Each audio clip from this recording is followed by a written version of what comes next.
Live from Fargo and serving you on TV, online, and on the go, this is Valley News Live at noon. Hey, very good Wednesday afternoon, and thank you so much for joining us. I'm Kyle Bosch. The polls have been open for 1 hour now. People in the Mapleton School District voting today on a $7.2 million bond referendum. The district wants to build a new school to replace the current K-8 building that's more than 90 years old. Voting is going on at the school gym on the east side of the building. The polls are open until 7 tonight. Now, if the plan is approved, people with a $100,000 home would see their taxes go up about $340 per year. The process to pick Fargo's next police chief moves forward this week. The Chief of Police Selection Committee will be interviewing the 4 finalists tomorrow and Friday. 2 familiar local names are among those in the hunt to be Fargo's next top cop. Interim Chief Dave Todd and Lieutenant Joel Vettel, who heads up the Investigations Division, are both in the running, along with Robert Teitzer, who's from Colorado, and Luis Soler, who's from Texas. Fargo Mayor Tim Mahoney said that he would like to see a new chief appointed sometime this month. Minnesota's deputy minority leader will be in the Valley today talking with school leaders about pre-K education. State Representative Aaron Murphy will be at the Waubun-Ogama White Earth Elementary School this afternoon. Other stops on the 3-day trip include Crookston, Frazee, and Alexandria. Murphy says that she wants to find out how the successes these districts have had with pre-K can be replicated across the state. Minnesota Governor Mark Dayton has called funding for universal preschool his #1 priority. One of the men charged in a deadly bar beating in Fargo in May is trying to get some evidence suppressed. The attorney for Jesse Olson is asking the judge to dismiss video of Olson taking a cue ball out of the bar. Prosecutors allege he used it to hit Joey Garsland in the head. The judge has not issued a ruling yet. Olson and 3 others are charged with Garsland's death. They all remain behind bars. A GoFundMe page has raised more than $15,000 to help the families of 3 missing boaters on Lake of the Woods. A Baudette woman started the page for the families of Keith Ayers, Cody Ostendorf, and Justin Hogveld. The men were last seen leaving a resort on Oak Island late Friday night. Their boat was found flipped over in the water near Flag Island on Saturday. Now, money raised on the GoFundMe page is being given to the families of the missing men to help cover travel expenses, food, and meals during the search for their loved ones. Job openings in Minnesota are at a nearly 15-year high. State officials say there were 100,000 open positions in the state during the second quarter of this year, a 15% increase from the same time in 2014. Now, officials attribute the increased openings to a stronger economy and baby boomers retiring, leaving more of them.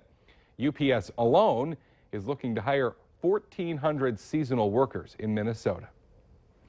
Well, we certainly had a very chilly start to the day, a freezing start to the day in some parts of the valley, but it looks like things are going to be, warming up not too bad this afternoon. Let's check in with meteorologist Robert Hahn for a first look at that Wednesday afternoon forecast. Yeah, certainly a rather cold start to the day. Most areas this morning began at or below freezing, including here in Fargo, with an early morning temperature of 31 degrees. 27 was our morning low in Grand Forks, also 27 in Thief River Falls, 24 in Bemidji. But with some sun out there, we have managed to warm up into the 50s in all locations. However, that sun not going to last long. Clouds on the increase from the west. You'll see that you can continue to increase as we head through the rest of this afternoon and on into this evening. Underneath what clouds we do have, not a whole lot of rain falling yet. However, we'll see increasing chances for some rain showers and some thunderstorms as we head through the rest of the day today. Starting to see that pop up just a little bit just west of the Devil's Lake Basin and encroaching on the James River Basin. A few showers also up near Langdon. That'll be the trend as we head through this afternoon on into this evening. A chance for some showers and storms. Some of those may linger on into Thursday morning, primarily in our eastern counties. Some 60s today, some 50s tomorrow. But if you like warmer weather, I've got some great news for you on that 7-day forecast, and we'll show that to you here in just a few minutes. All right, Robert, we'll see you then. Some flood victims in South Carolina are returning home to see what they have left. For others, though, the threat is not over. Emergency crews are scrambling to stabilize the Beaver Dam this morning in Columbia. Workers are placing heavy rocks in the water to try and hold back the rising water. This morning, an emergency message had to be sent out urging people who live nearby to evacuate.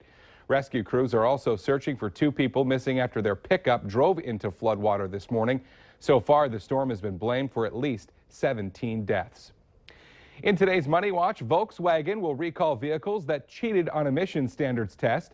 A popular fantasy football site is being investigated by the government, and another popular fast food chain is getting into the all-day breakfast game. CBS's Jill Wagner has more. Volkswagen says starting in January, it will recall vehicles with software designed to cheat on emissions tests. The goal is to fix all the vehicles by the end of next year. Tomorrow, Volkswagen's top U.S. executive will testify on Capitol Hill about the cheating scandal. Fantasy sports website FanDuel says it asked former U.S. Attorney General Michael Mukasey to review its internal procedures.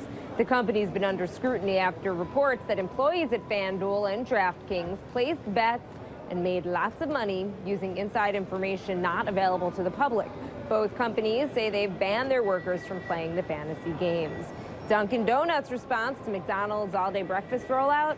Bring on the bacon. The coffee chain is doubling down on its breakfast menu and testing out a bacon lovers sausage sandwich and a sweet black pepper bacon sandwich. And Roku's new streaming player can help you find your remote control. Sleek new remote controls on Roku, Apple TV, and other streaming devices can often get lost and stuck between couch cushions. Well, you press a button on Roku, it will show you where the remote is located.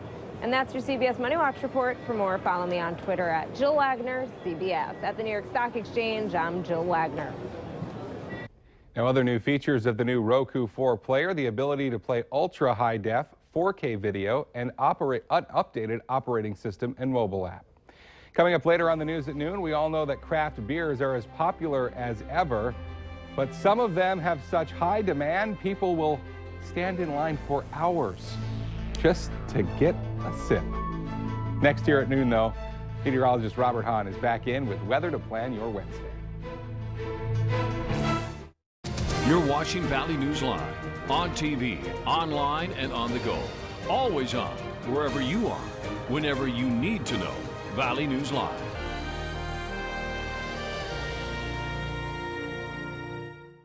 The Valley News Live Storm Team app. 10-day forecast included. It's a case so